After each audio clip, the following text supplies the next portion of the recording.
समाज में ऐसी भी भ्रांतियां हैं कि स्त्रियों को गायत्री साधना का अधिकार नहीं है। इस केवल पुरुष ही गायत्री उपासना के अधिकारी हैं, स्त्रियां नहीं। ऐसा कई व्यक्ति कहते सुनते जाते हैं। इसके समर्थन में वे जहाँ तहाँ के कुछ श्लोक भी प्रस्तुत करते हैं। इन भ्रांतियों का निराकरण करते हुए हमें भारतीय संस्कृति के मूल स्वरूप को समझना होगा।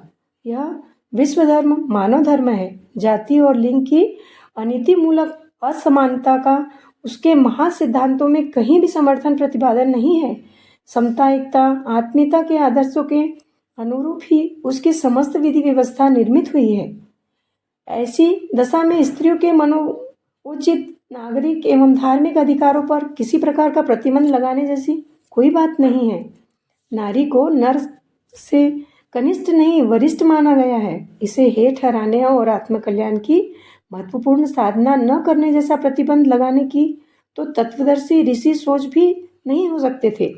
भारतीय दर्शन की आत्मा ऐसे भेदभाव को सहन नहीं कर सकती। इसीलिए धर्म धारणा के किसी भी पक्ष से गायत्री उपासना जैसे अनुशीलन से उसे रोका गया। ऐसी भ्रांति न तो किसी को फैलानी चाहिए और न किसी को ऐसा कुछ कहने वालों की बात पर ध्यान देना चाहिए।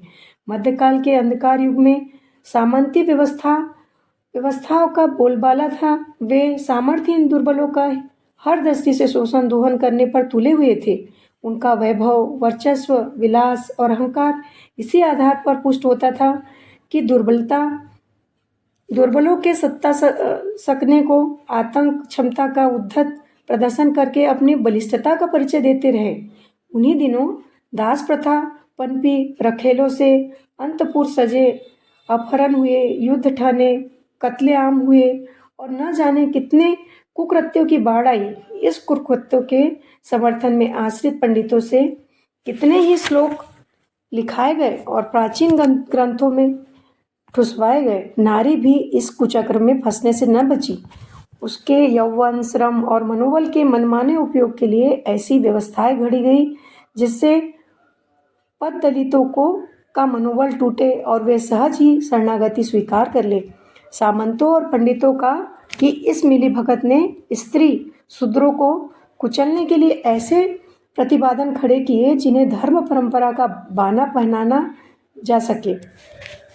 देसी और विदेशी आतताइयों अपनी अपनी गतिविधियों को निर्बाध गति से देर तक चलाने के लिए दमन और समन के दोहरे आक्रमण करते रहे।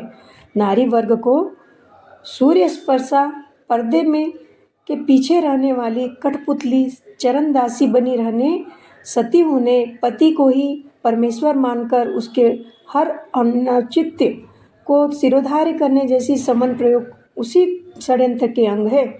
स्त्रियों को जन्मजात निकृष्ट ठहराने का एक प्रमाण यह भी प्रस्तुत किया जाता है कि वे दीनहीन होने के कारण ही गायत्री मंत्र जैसी श्रेष्ठ उपासना एवं शास्त्र उपासना करने की अधिकारिणी नहीं है। प्राचीन काल के इतिहास में शास्त्र अनुशासन को देखने से स्पष्ट है कि भारतीय धर्म में नर और नारी के अधिकारों में कहीं रत्ती भर भी अंतर नहीं है। यदि कहीं भी है तो उसमें नारी को नर से ही वरिष्ठ सिद्ध किया है और उसे पूजा योग्य ठहराया गया है। प्राचीन काल में ऋषियों की तरह ऋषिकाएं भी समस्त धार्मिक एवं आध्यात्मिक प्रयोजन में समान रूप से सहभागिनी रहती थीं। उनके द्वारा वेद संहिता अनेक ऋचाओं का अवतरण हुआ है। योग, तप एवं धर्म कृत्यों में उनके समान सहयोग के प्रमाणों से अतीत का समस्त घटनाक्रम एवं वातावरण पूरी तरह साक्षी है। यज्ञ में नारी का साथ होना आवश्यक है। विवाह आदि संस्कारों में यज्ञ भी होता है और मंत्रोच्चारण भी। उसमें नारी और नर दोनों का ही समान भाग रहता है। गायत्री की प्रतिमा स्वयं नारी है। नारी की उपासना